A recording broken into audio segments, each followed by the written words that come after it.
If you're in the job, you'll suffer. You'll get fired, you suffer. If you're married, you will suffer. If you're not married, you suffer. What is the problem? These are things that you aspired for. When things that you aspire for happen, then you suffer. This must be looked at.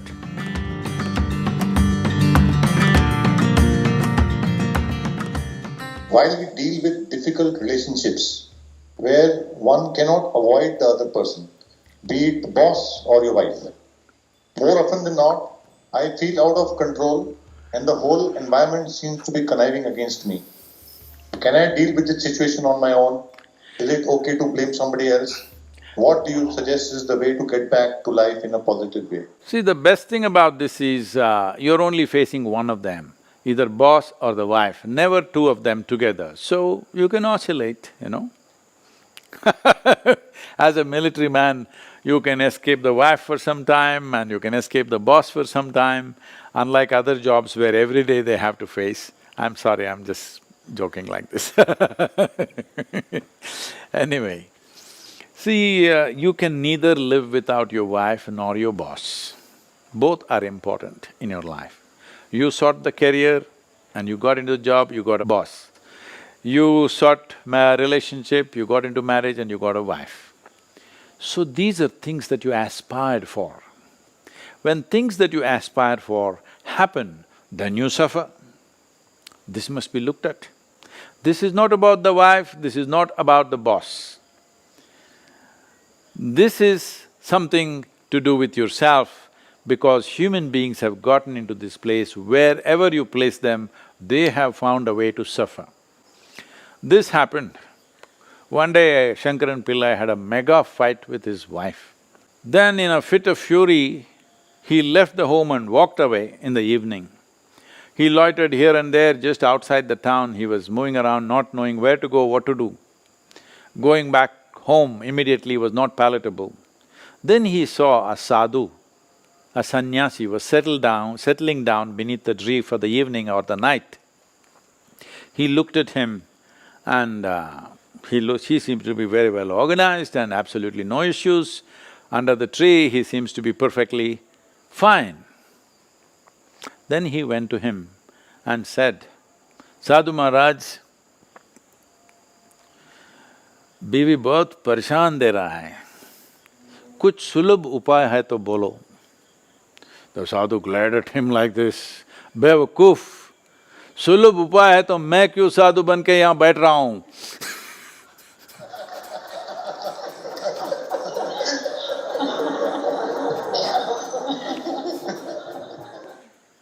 So, see, we say this, like life is like juggling a ball. If you're alone, just one ball, easy to do. You become two balls, little more difficult, needs more attention. Then you become four, you have 4 balls to juggle.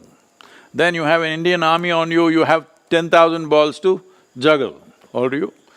So, how many balls can you juggle joyfully? That's how many you should pick up. If you aspire or enhance your activity without enhancing yourself, activity will cause misery.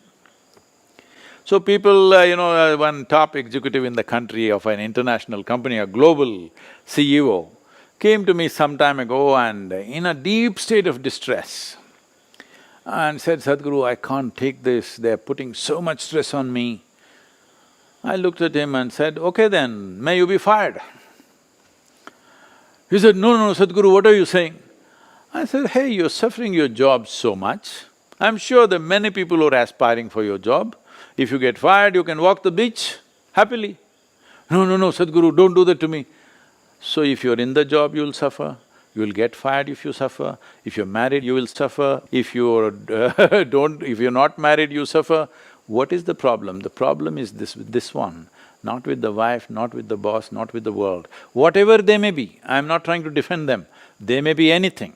But whether I suffer or don't suffer is essentially with me. As I said earlier, what the world throws at you is not your choice. What you make out of it is 100% your choice. This is what karma means. When I say my life is my karma, Wife is somehow, boss is somehow, the world around you is somehow, all kinds of nuisance happening. But I keep this one the way I want. You may I know you face different kind of enemy, but we face all kinds of people every day. People that I've never met, that I do not know, they have they're spewing venom on me on daily basis. I don't know from where that venom comes, maybe it's just extra protein in their body, I don't know. But they go on endlessly, doing all kinds of things, putting all kinds of obstacles to everything that we do. Everything that we do is inclusive for larger well-being, but they don't like it. There are people campaigning right now against me today that tree planting is dangerous. Okay. Your existence itself is dangerous. So, what people do to you, what the world does to you, this is how it is. What do you want to do to yourself? That is in your hands.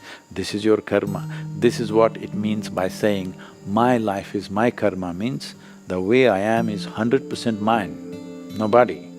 Nobody can decide how I will be right now. It's me who decides how I am right now. If you decide how you are right now, will you keep yourself blissful or miserable? If you can answer this one question, all of you.